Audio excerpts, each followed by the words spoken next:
I never thought a language could speak back.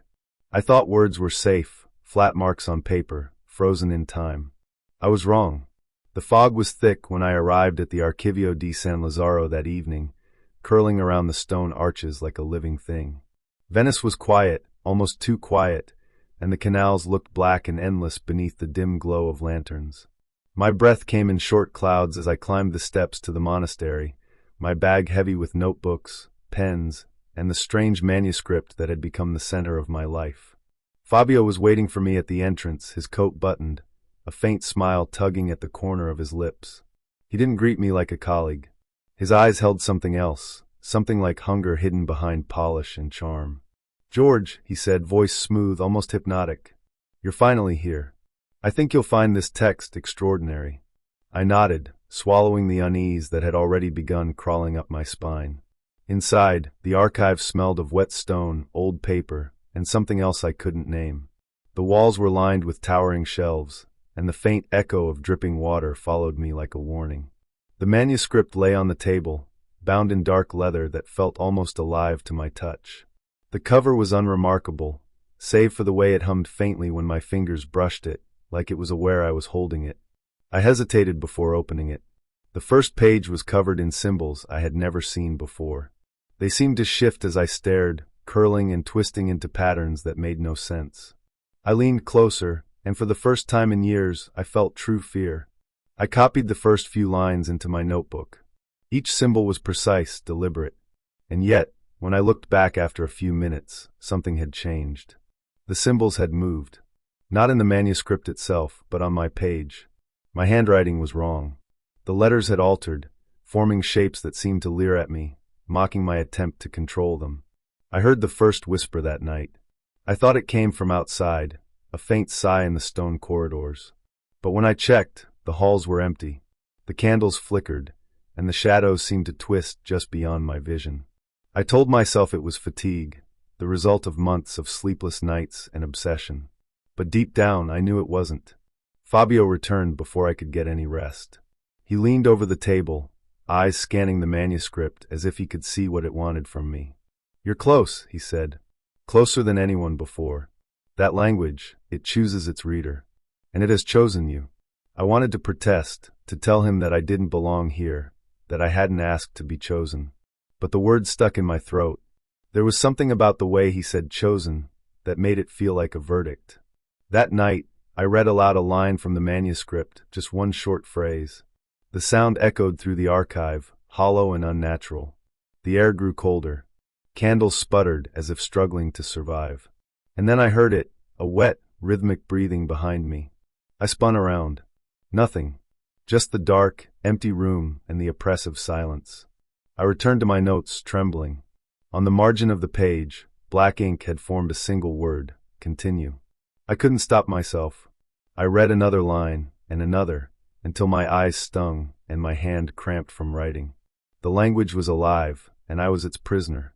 When I finally left the table, dawn was breaking, pale and weak, spilling through the high windows. My dreams that morning were worse than any nightmare.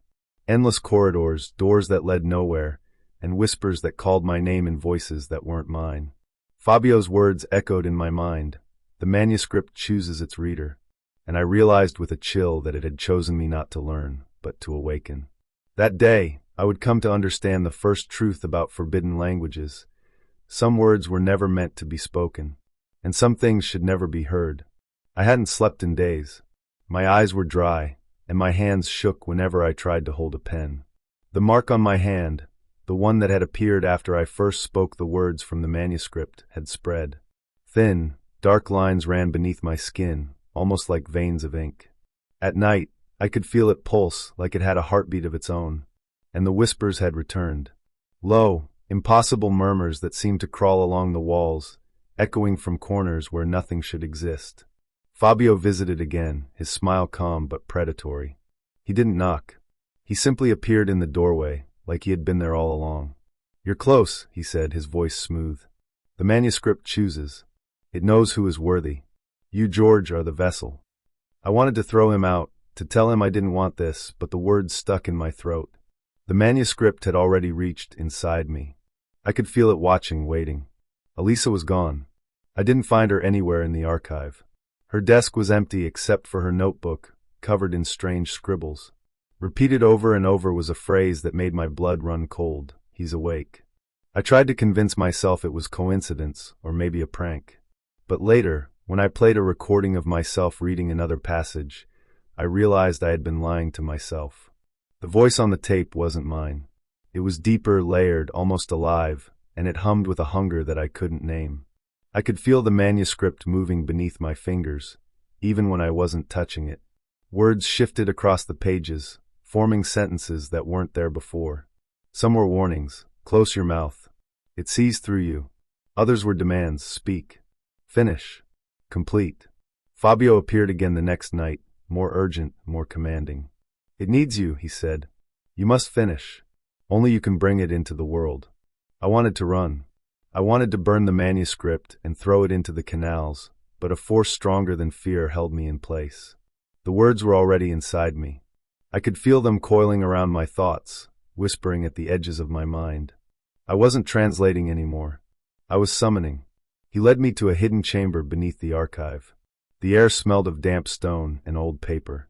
Manuscripts stacked high-formed walls around us.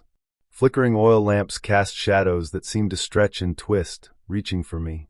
Fabio placed the manuscript in front of me. Read it, he said. Speak the final lines. My hands hovered over the page. My heart pounded.